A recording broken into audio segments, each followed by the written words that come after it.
Olá, seja muito bem-vindo, muito bem-vinda no canal Admara Martins. Estou lendo a Bíblia, vou pedir para você ficar até o final, deixar o seu like, o seu comentário. E se você não é inscrito, se inscreve no canal. Que Deus abençoe. Atos 23. Fixando os olhos no sinédrio, Paulo disse: Irmãos, até o dia de hoje eu tenho andado diante de Deus com toda boa consciência. Mas o sumo sacerdote Ananias ordenou aos que estavam junto dele que lhe batessem na boca. Então Paulo lhe disse: Deus te ferirá, parede branqueada. Tu estás aí sentado para julgar-me segundo a lei, e contra a lei mandas que eu seja ferido? E os que estavam ali disseram: Insultas o sumo sacerdote de Deus? Disse Paulo: Irmãos, eu não sabia que era um sumo sacerdote, porque está escrito: Não falarás mal do líder do teu povo. Sabendo Paulo que uma parte deles era de saduceus e outra de fariseus, ele clamou no sinédrio: Irmãos, sou fariseu, filho de fariseus. É por causa da esperança da ressurreição dos mortos que eu estou sendo julgado. E ao dizer isso, surgiu uma contenda entre os fariseus e saduceus, e o grupo se dividiu. Porque os saduceus afirmam que não há ressurreição, nem anjos, nem espírito. Mas os fariseus aceitam todas essas coisas. Houve então muita gritaria. Alguns escribas da parte dos fariseus levantaram-se e começaram a discutir, dizendo: Não achamos nenhum mal neste homem. Quem sabe não foi algum espírito ou anjo que falou com ele? E, intensificando-se a discussão, temendo que Paulo fosse despedaçado por eles, o comandante mandou que os soldados descessem e o tirassem do meio deles, para levá-lo para a fortaleza.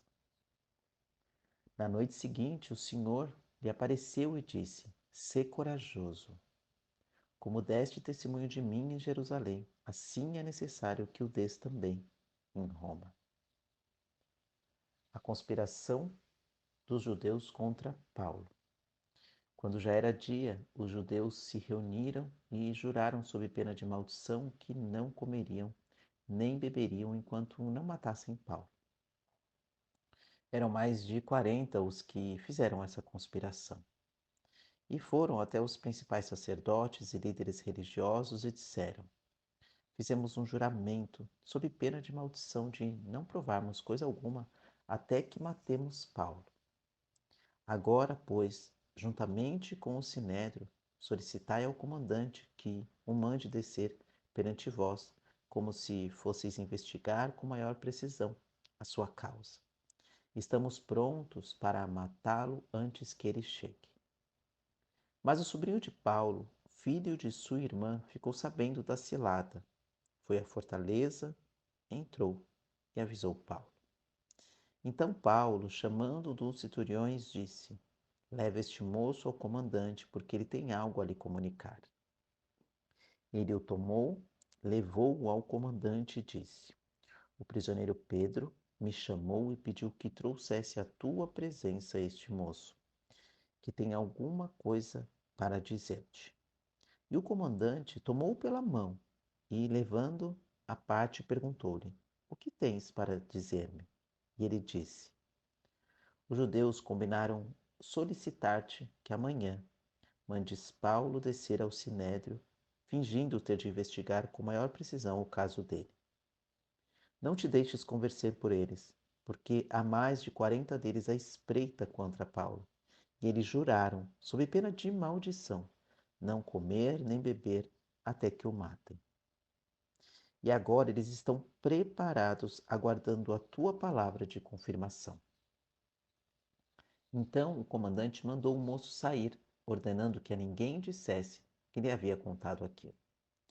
E chamando 2 centuriões, disse: Preparai para a 3ª hora da noite 200 soldados de infantaria, 70 de cavalaria e 200 lanceiros para irem até Cesareia.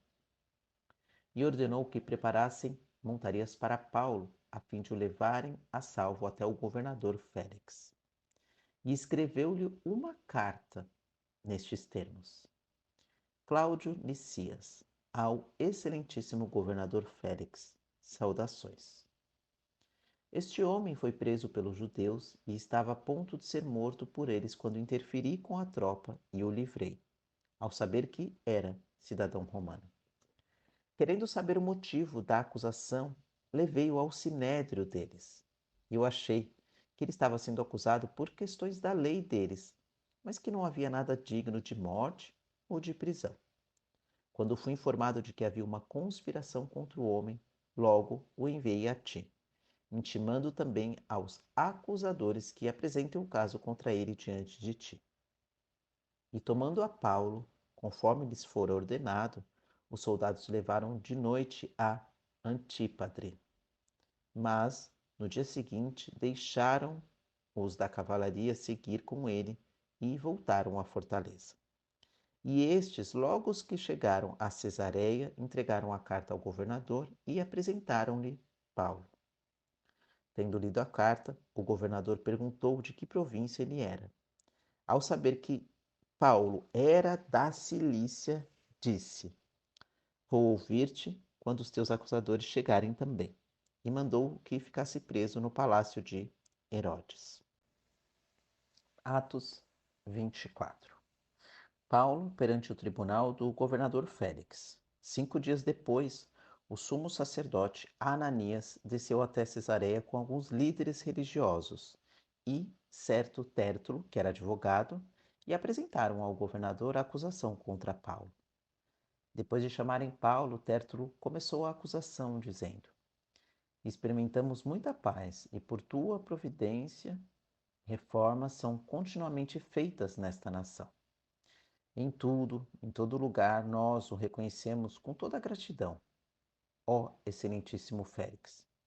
Mas, para que não te detenha muito, eu peço-te que, em tua bondade, nos ouça por um momento. Cremos que este homem é uma peste, promovendo rebeliões entre todos os judeus por todo o mundo, sendo chefe da seita dos nazarenos. Ele tentou profanar o templo, mas nós o prendemos e nós o queríamos julgar conforme a nossa lei. Mas o comandante Lisias veio e o tirou de nossas mãos com grande violência, ordenando aos acusadores que viessem até ti. Interrogando, tu mesmo poderás certificar-te de tudo aquilo de que o acusamos.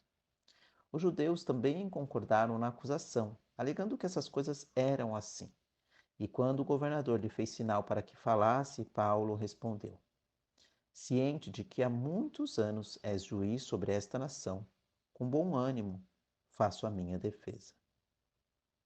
Bem podes verificar que não faz mais de 12 dias subi a Jerusalém para adorar, e que não me acharam no templo discutindo com ninguém, nem agitando o povo, nem nas sinagogas e nem na cidade.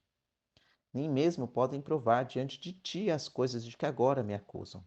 Mas declaro-te que, segundo o caminho a que chamam de seita, sirvo o Deus de nossos pais e creio em tudo o que está escrito na lei e nos profetas. Tendo esperança em Deus, como estes mesmos também têm, de que haverá ressurreição, tanto dos justos como dos injustos. Por isso eu procuro sempre ter uma consciência inculpável diante de Deus e dos homens. E depois de vários anos eu vim trazer à minha nação esmolas e apresentar ofertas a Deus. Ocupado com essas coisas, alguns judeus da Ásia me acharam, já purificado no templo, não em aglomerações nem com tumulto. Ele é que deviam comparecer diante de ti e acusar-me se tivessem alguma coisa contra mim. Ou então que aqueles que aqui estão digam que crime acharam quando compareci perante o sinédrio. A não ser acerca desta única palavra que eu exclamei, estando no meio deles. E é por causa da ressurreição dos mortos que hoje estou sendo julgado por vós. Félix, porém, era bem informado a respeito do caminho. Adiou a questão, dizendo: Quando o comandante Lisias chegar, eu decidirei a vossa causa.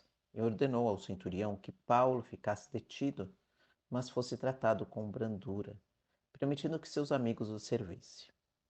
Alguns dias depois, Félix chegou com a sua mulher Drusila, que era judia, e mandou chamar Paulo e ouviu-o acerca da fé em Cristo Jesus. E discorrendo ele sobre a justiça, sobre o domínio próprio e sobre o juízo vindouro, Félix ficou com medo e respondeu: Basta, por enquanto. Retira-te, e eu te chamarei quando houver a oportunidade. Ele também esperava que Paulo lhe oferecesse dinheiro, por isso o mandava chamar com muito mais frequência e conversava com ele. Mas passados 2 anos, Félix teve por sucessor o Pórcio Festo, e querendo agradar os judeus, manteve Paulo na prisão. Glória a Deus, aleluia. Eu vou pedir para você fechar os seus olhos. Vamos fazer uma pequena oração que com certeza chega no céu. O Senhor te abençoe e te guarde. O Senhor faça resplandecer o seu rosto sobre ti e tenha misericórdia de ti. O Senhor levante sobre ti o seu rosto e te dê a paz. Amém.